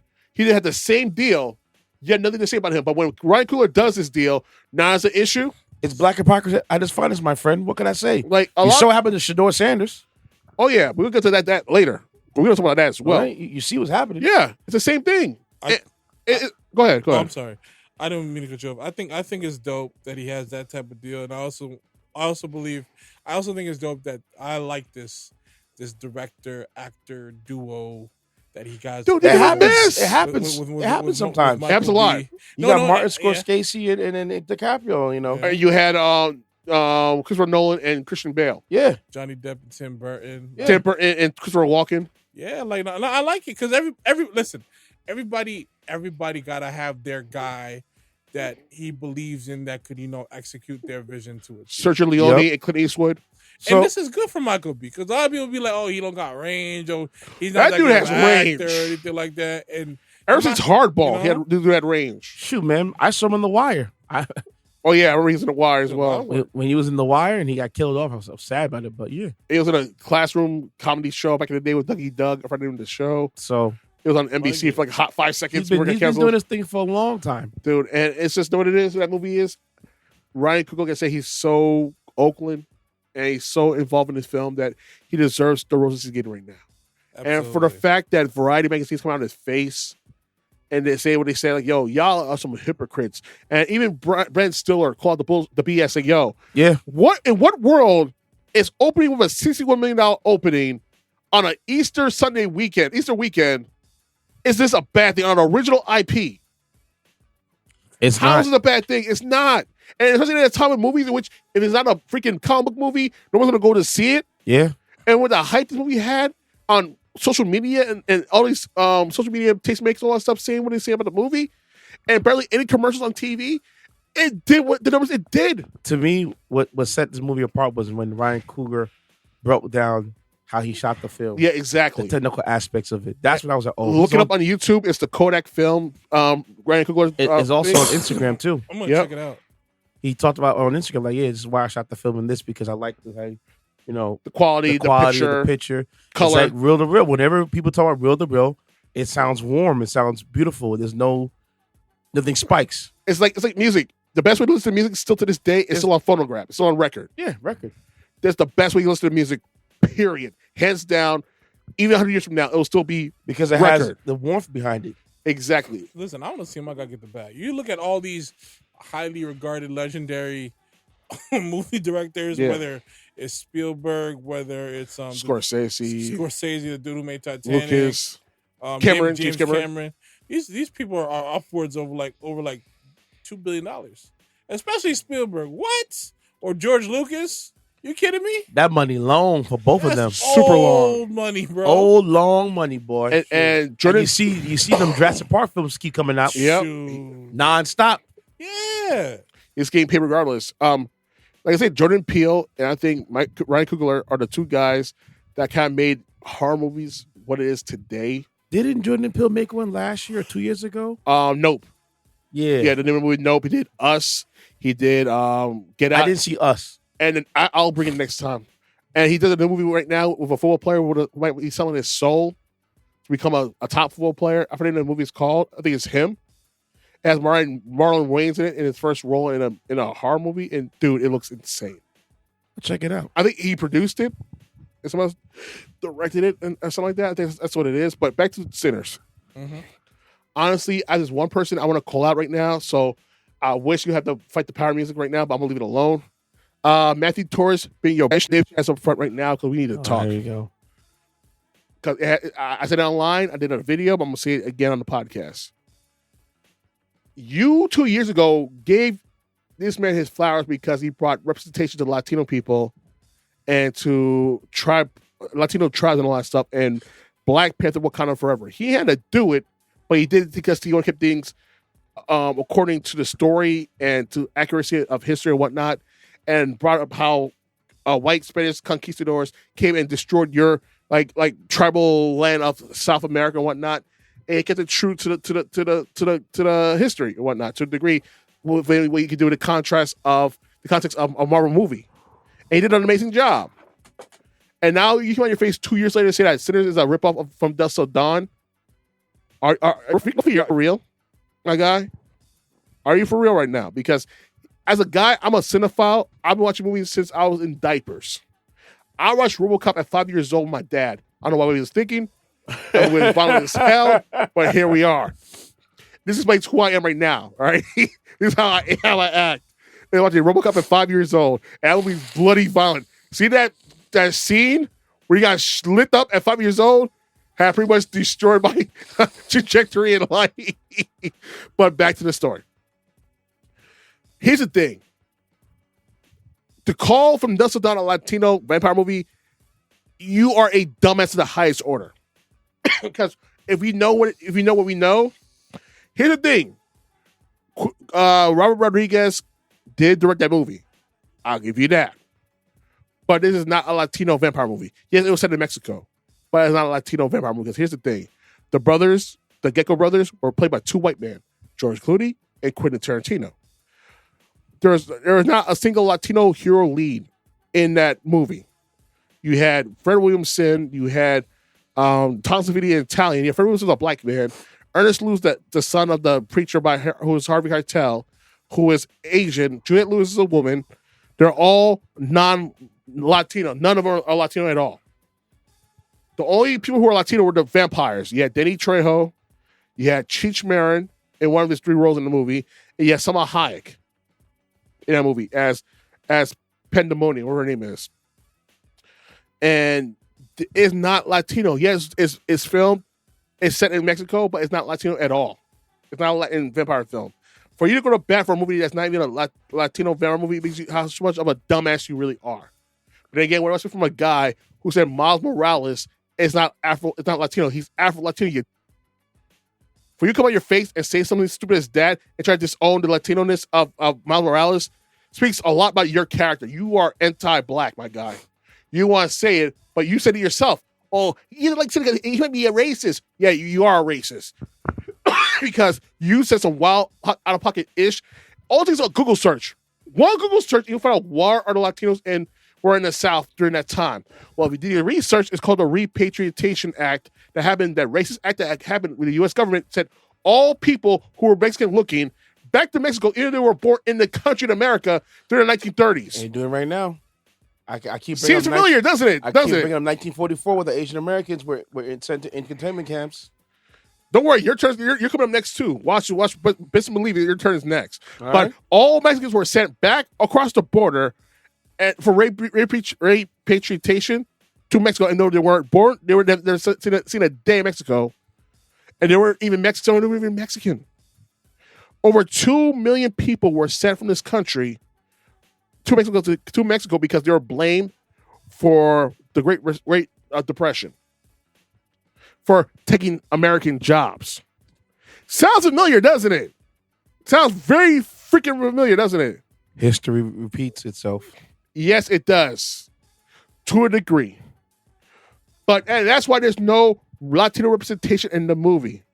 It's not out of malice. It's just for historical context and fact. So when the guy come out of his face and said, all he said, you are the biggest line, and that's why everybody dragged you. And rightfully so, to the point that you had to turn off your comments in your video because you're calling your sloper, and rightfully so. Listen, there were Asians and Mississippi Delta during that time because they had nowhere else to go, and they were selling stuff to both white and black people, but had more appreciation for black people because they know the struggle as they saw themselves. Listen, if they would have asked me that question, but so what? Well, I didn't want to put him in the movie. So what? What you gonna do? It's already out. No, but his name is Ryan Coogler. He's a history lover. And it needs to be historically accurate as possible as he can with the context of his movies. Yeah, and rightfully so. I respect that. But the Sadist Man does not have Latino representation in the movie because in Creed 3 he had Latino representation. Yeah. In Creed 1 he had that as well. And Creed, not Creed 2, because he was a guy from Russia. No. My response is just because I just love to stir the pot. So I know he was going for historical context and trying to be as accurate as possible to execute his vision the way he did. But I'd have been like, there wasn't part of the. You've been like me. So what? Movie shot. So make your own movie. No, you feel so bad, gonna make your own film. Because that's what we did. Because y'all be the same one saying, "Oh, why you gotta take this character for? Make your own movie." Okay, we did, and he's which they always do. They always do. We make our own movie, and you still cry about it. Why is that? And then you go to try to piss on this man's legacy because it's doing so damn well. Torres. But that's what you do. And it's not all Latinos. A lot of you are coming out to call this man out on his BS as well, and I appreciate y'all. Y'all get the carne asada at the barbecue with us. He gets a pig snot. You get the roast chicken pork. butt. You get the elote. They love that swine. Because we mess with y'all. Y'all with us. You get that gristle. You get that tequila with us. See? We mess with y'all. We F with y'all. But to call out the guy, because the guy is doing loud and wrong. And it's like, dude, you're not helping the situation. You should be celebrating another man of color being so successful for our original movie coming out in a time in which original movies would have needed to die. Like that movie with 13, that Clone 13 movie that came out, it bombed spectacularly in the theaters. Really? Nobody showed up. I saw the movie. I loved it, but nobody went to the theater to see it. Well, once it goes on streaming platforms, you know what happens. It picks up. Of course it does. Up. But you know what it is? Craven. And my thing is this to him. To people like him. You know, you said Craven was trash, but people love it on Netflix. You have to get it for free. Ish. He'll love anything when it's free. Ish. And here's the thing about his movie, about this dude's take, Matthew Torres. Where were you with the support for Blue Beetle? That movie bombed, right? Where were you with the support for the movie El Chicano? With a Latino superhero? That movie bombed as well. Where were you for the support for Latino movie Lowrider? That bombed as well. I was there. All those three movies. I paid my money to support y'all. Can you say the same thing for Sinners or any other black movie? Can you say the same? I highly doubt it. And y'all make up the larger viewing base than black people, mind you. And here's the thing that killed me the most, right? Y'all call out all this stuff of representation. Where's your representation in your telenovelas? Where's your representation for us in your movies? Y'all downplay the fact that Afro-Latinos exist. All the viewers in this room right now are Afro-Latinos. You're from Guyana, right? Yep. You're from Haiti. And I have people from Haiti and Belize. We're all Afro-Latino. So we know what the hell we're talking about. Because there's pretty much erasure of dark-skinned Latinos in your shows and movies. And yet we don't see a damn thing about it. Unless they're the help. Unless they're the help or a criminal. The first time I saw the side piece. Yep. The first time I saw a person in a Latin show, like recently, it was in Narcos. When they're doing the Pablo Escobar part of the show, and the name of the character was Blackie. Exactly. So, honestly, man, I'm just glad this man's succeeding. And to all those Latinos out there saying ortho representation, take a tall glass and shut the F up, because we don't say nothing at all when we ask for our representation in your movies at all. It's not there. Just got to throw a frank at their upper lip. And here's the thing that kills me the most too. Here's another thing, right? And y'all mad about this, right? Y'all mad about this, but you know what? Where was this energy on November 5th during the election? Because according to the numbers, you didn't show up. To the Latin women out there who showed up, yeah, I love y'all. Like, yo, thank you. But to the Latin men out there, yeah, I would shut the F up forever right now, because y'all get what you deserve right now, because you didn't show up, because you didn't thought a woman could run the country. You didn't show up for us, but you want us to show up for you? Like, yeah, I need y'all to shut the F up for the next 4 years. MAGA cap on, man. Like, I love Tony Trump. Like, I ain't willing for that. That's you, right? That's you, right? Because I ain't see no black people do that. That's you, right? The white Latinos, right? That's you, right? I'm not sure. Till they got you up in zip ties in the back of a van. Yeah, now y'all getting put you on that, black bag that free plane ride. Yeah. Y'all getting black bags. Yeah. And now y'all getting black bag to Gitmo and cott now. Two of the most hardcore places to be prison in the world, where no lawyer representation whatsoever, no cameras, no nothing. Whatever happens. Yeah. You bet on the wrong horse, SA. I'm out of here, my boy. So in closing, I'm done with this long ass spiel. I'm sorry, guys. You're right. I had to go in because this last Matthew dude's getting my last goddamn dinner. I had to block him. I blocked him. I'm not gonna follow him on all my platforms. He can eat burgers, get little ups on top. Because for him to come on his face and say what he said, it is so wrong, and he's so loud and wrong for no reason. So you know what? Make your own movies, homie. You want representation that bad? Why you don't have that smoke for the white people, for white directors? Right? Am I right? Trying to be one of them, man. Like, well, yeah. It doesn't come to the most. You have smoke for us, but don't have that same smoke. It's like sitting with these people in politics. You have all the smoke for Democrats, but no smoke for Republicans. I wonder why. Well, you see them eating each other off. You saw they did the Ron DeSantis. That tea's coming down, bro, my friend. Dude, I'm enjoying the show. I'm eating my popcorn and drinking my soda, man. You heard that he's being investigated. Yeah, I know. For fraud. Oh, I know. I hear it right now, dude. He took money that was supposed to be meant for the people, funded it to his wife organization, and the wife organization funded it to herself. Yeah. Oh, he pulled a Brett Favre. Pretty much. Yes. And this is the governor of Florida. Of Florida. Man. Damn. I told you guys a piece of crap. And I told you he was. And here we are. You're the governor, my boy. What more you want, player? He wants to be. He's a criminal with a government position. Well, good. Cancers to society, man. That's all they are. All Republicans are. And I'm done. Right. I'm done talking. Sorry, guys. All right. I got this. This has been in the tuck for a while now, you know? But let's talk about it. Hold up. I just found it. Okay. You know I gotta talk about the black excellence. Because if I was talking about the black excellence, it's a problem. Okay. 2 Yale students raised $3.1 million in 14 days to launch AI-powered social network. Nice. I love it. I remember seeing this right here. Yes. Yep. I remember this right here. Yep. Shout out to the QGentleman.com. Mm-hmm. Writer Eric Keith, and this was dated April 11th, 2025. Two Yale University juniors, Nathaniel Johnson and Sean Hargrove, have raised $3.1 million in just 14 days to launch series, an AI-powered social network designed to create warm, double opt introductions based on mutual value. Unlike traditional social platforms that thrive on vanity metrics, series focuses on facilitating real, purpose-driven connections, starting with college campuses. The founders are positioning series as a powerful new alternative to the Facebook playbook. Quote, "We are 6'5", black and technical, a direct foil to the Harvard story, said Johnson in a press release. And quote, "That difference is the reason series tells a new story of how people connect online. Series deploys AI agents called AI friends, smart, personalized digital matchmakers that live in iMessage to connect users across its network. Whether someone is an aspiring entrepreneur, a student seeking collaborators, or simply looking for community, Series uses a double opt-in system to ensure connections are genuinely valuable on both ends.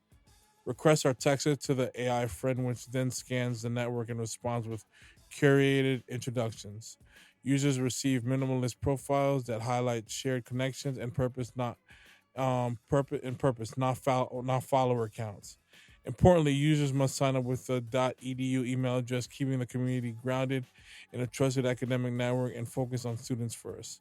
Since launching in 2025, Series has facilitated over 32,000 messages and successfully connected students at campuses like Yale, Princeton, and Northeastern. The journey to the Series wasn't without its challenges. As a freshman, Johnson built a popular orientation app for Yale students called Mix 26, only to be told by a university official that he didn't, quote, have what it takes to be a builder. Undeterred, he and Hargrove launched the Founder Series podcast, which featured conversations with student entrepreneurs and racked up more than 500,000 views. That momentum evolved into an early version of Series, first as a viral web chatbot that connected users based on a mutual value. I love it. The concept quickly resonated, leading to the formation of the AI friend model and ultimately the venture-backed version of Series. Honestly, reading this, it's great because even though it's like AI, powered or generated, it's really tailored to like college students and trying to create productive interactions among these students in the campuses, and I think it's really cool that they're doing this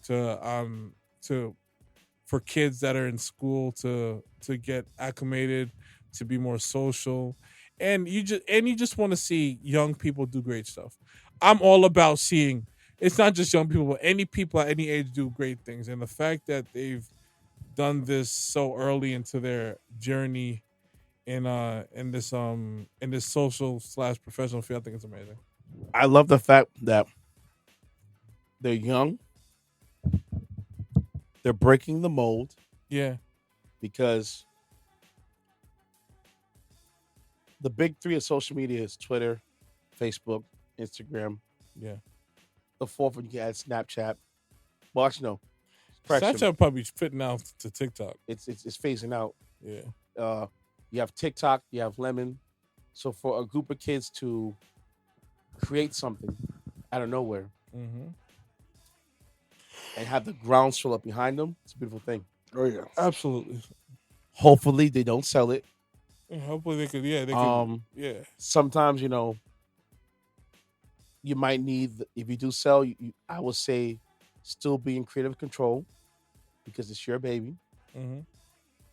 And hopefully, it can be bigger than what it is. Scale up. Yeah. Because to raise $3.1 million in 2 weeks is crazy. Especially when you have a hot project like that. So happy for the boys. Yeah. All right, my turn. Been chatting here, but I have to get to the nitty-gritty. I don't want to do this, but you guys leave me no choice. I got to talk about it. And knows that Shannon Sharp. That will come later.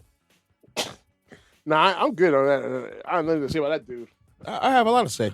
I'll say he should have went for Be Nasty.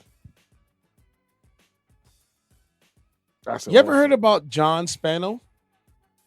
No. So they say, you know who John Spano is? Should I know him? You should know him because you were alive when this thing went down. Go ahead, speak on it. I'm trying to blank. So this is the John Spano story. Mm-hmm. Why does F.U. Spanos come to mind? You probably, when I start talking about it. The man's name is John Angelo Spano Jr. He was an American businessman and a convicted fraudster. Mm-hmm.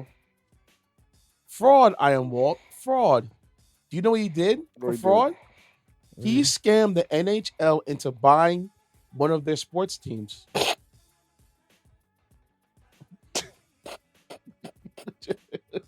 Yeah, how do you do that? How do you do that? I will explain. So Spano agreed to buy the New York Islanders. Question: did he own a football team as well? No. It always sounds so familiar. Spano, you probably thinking about the coach that was named Spano. White dude with glasses. Spanos. Yeah. Spano agreed to buy the New York Islanders from then owner John Pickett for a whopping $165 million. Jesus. $80 million was for Pickett's, 90% stake in the team. $85 million for the TV rights deal it had with Sports Channel NY. Oh, yeah, remember that channel. At the time, the TV deal earned the Islanders $13 million per year. Also in the deal, he was going to buy out the remaining 10% from a management group that runs the day-to-day operations for the Islanders since '89. Before Spano landed the deal with the Islanders, he attempted to buy the Dallas Stars in September of '95 and the Florida Panthers that same year, but both deals fell through. Not to mention, at the time, NHL Commissioner Gary Bettman wanted Spano to own a team to give the NHL some juice at the time because, they're running out of money. It was running out of money. Spano did own the team. While he owned the team, Spano made team moves. He hired and fired people in the front office, and he was firing and hiring coaches as well.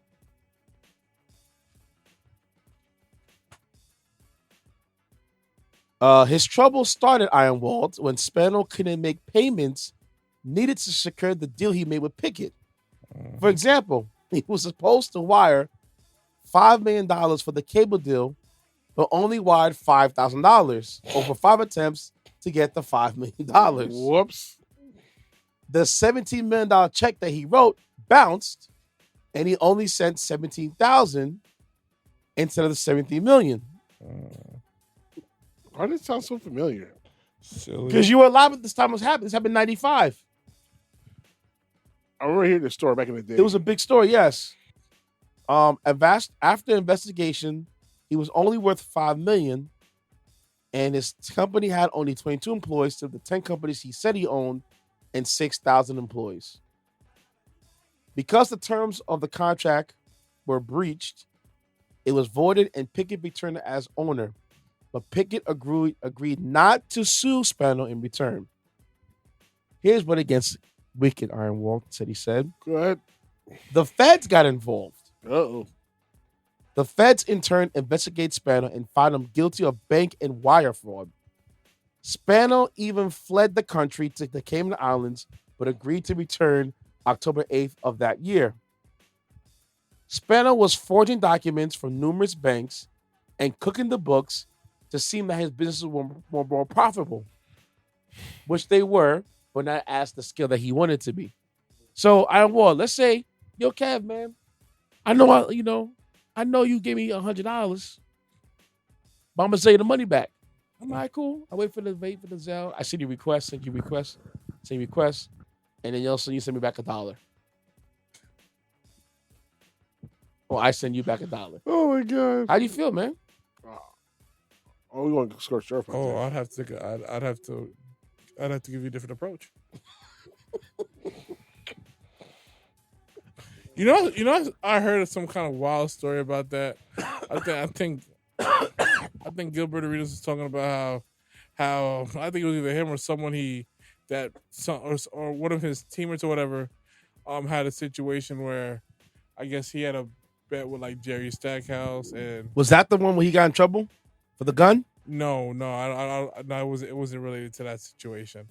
Where like I think they bet for like I think 9,000 or whatever it was, and Jerry Stackhouse only gave the dude back like 2,000, and the dude was talking about like, well, if he giving you that back, it's fair. He paid off the bet. Hell no, you didn't. That's what I'm saying. I'm like he did what? Ain't no way. Nah, I'm gonna have to put you a different way. Yeah. Listen. However it goes, this is all you. So your head top. Nah, you ain't about to lose a bet and only give me 2,000 out of no. You're gonna give me the whole 9,000. So let me give you the scale of the equivalency, right? Yeah.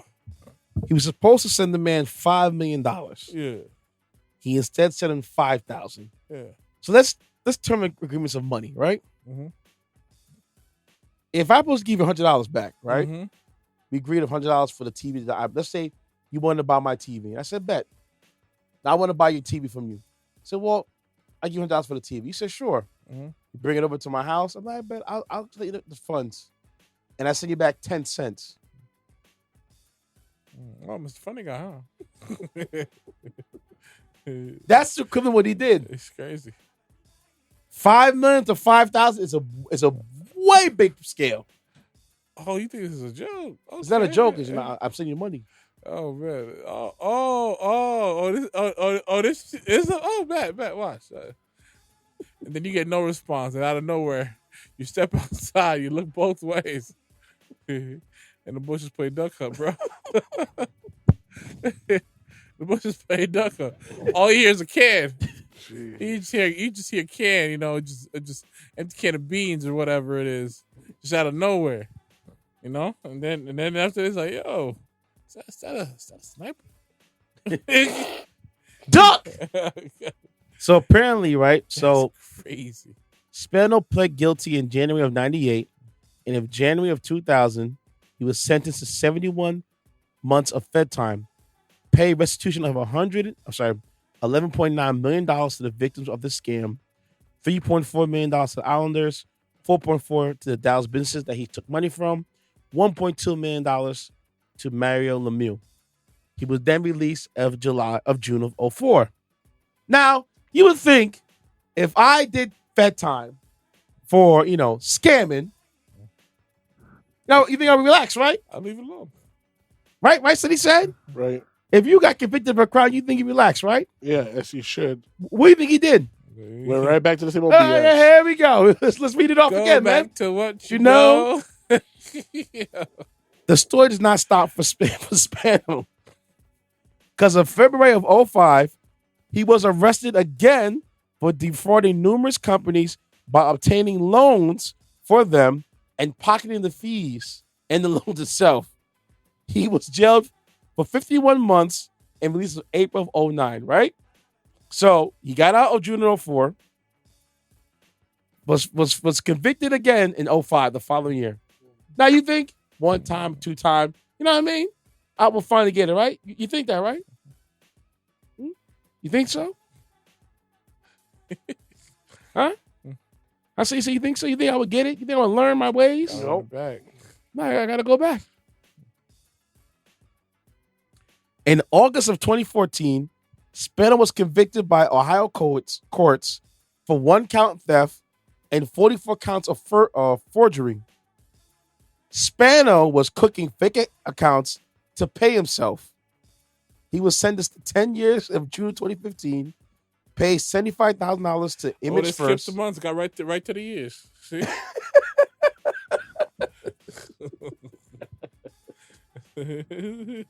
Oh, you want to keep playing? We're going to keep playing too. Let me see paperwork. Oh, man. You back here again? You just still learn, don't you? Silly guy? Man, I would have been. Listen, if I was CEO, I would have been the worst CEO.